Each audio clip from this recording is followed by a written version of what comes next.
Hola, hoy vamos a hacer un viaje para conocer un poco mejor a San Marcos Evangelista. Queremos descubrir quién fue, qué nos dejó en su obra y sobre todo cuál es esa palabra, ese mensaje que nos confió. Y es que para entender bien su evangelio, lo primero es acercarse a la persona. Vamos a ver, ¿quién fue realmente San Marcos, más allá del escritor sagrado? Mirad, algo fascinante es que Marcos estuvo, podríamos decir, en el mismísimo epicentro de la iglesia primitiva. No fue uno de los 12 apóstoles, pero es que estuvo conectado directamente con los dos pilares, con Pedro y con Pablo. Además, era primo de Bernabé, y desde muy joven ya formaba parte de esa primera comunidad en Jerusalén. Y esta relación con Pedro es que es muy reveladora. El propio apóstol llega a llamarle mi hijo. Esto nos habla de un vínculo espiritual muy profundo. Esta cercanía fue clave, porque Marcos no solo escuchaba a Pedro, es que era su intérprete, su hombre de confianza. Su vida, como podemos ver aquí, no fue precisamente una línea recta, tuvo sus altibajos, ¿eh? De hecho, tuvo un momento de debilidad muy sonado cuando abandonó a Pablo en su primer viaje, pero lo que es increíble es cómo se rehizo de aquello. Años más tarde, no solo se convierte en el colaborador más fiel de Pedro en Roma, sino que se reconcilia con Pablo, tanto que el propio Pablo llegaría a decir que Marcos le era muy útil para el ministerio.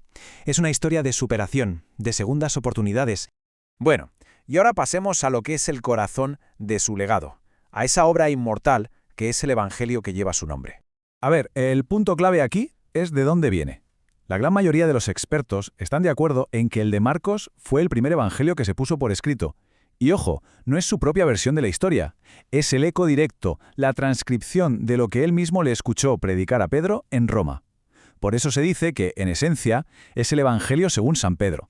Y tiene un estilo muy particular. A diferencia de otros evangelistas que se detienen más en los largos discursos y las enseñanzas, Marcos va directo a la acción. Su narración es muy viva, muy enérgica. Pone todo el foco en lo que Jesús hace, sus milagros, su poder sobre el mal, su autoridad.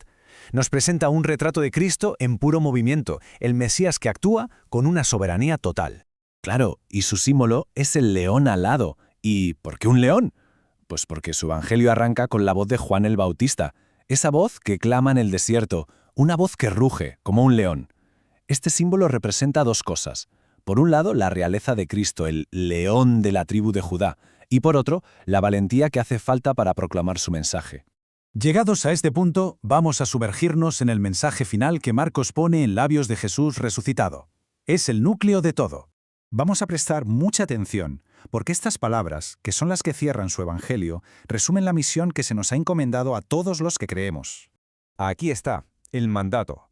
Una instrucción clarísima, directa y universal. No dice id a un lugar, dice id al mundo entero. Y no a unos pocos, sino a toda la creación. Y la consecuencia de esa proclamación es una decisión, una elección personal entre creer y no creer, con un resultado definitivo para cada uno de esos caminos.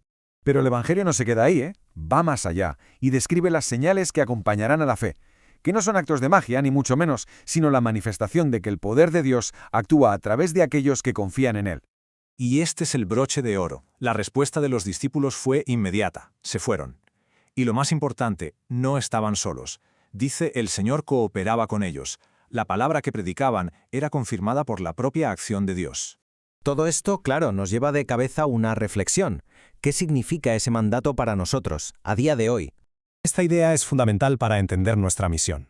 La fe cristiana no se basa en venerar un texto antiguo, un libro. Se basa en acoger una palabra que está viva, una palabra que es una persona, Jesús mismo.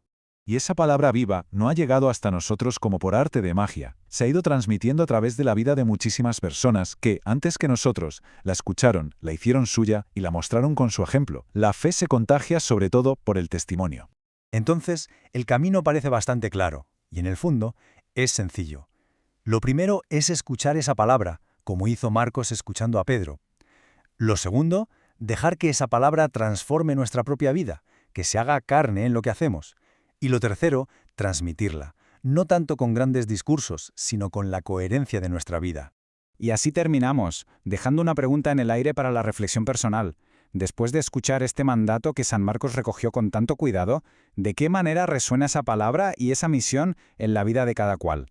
Gracias por este rato de reflexión.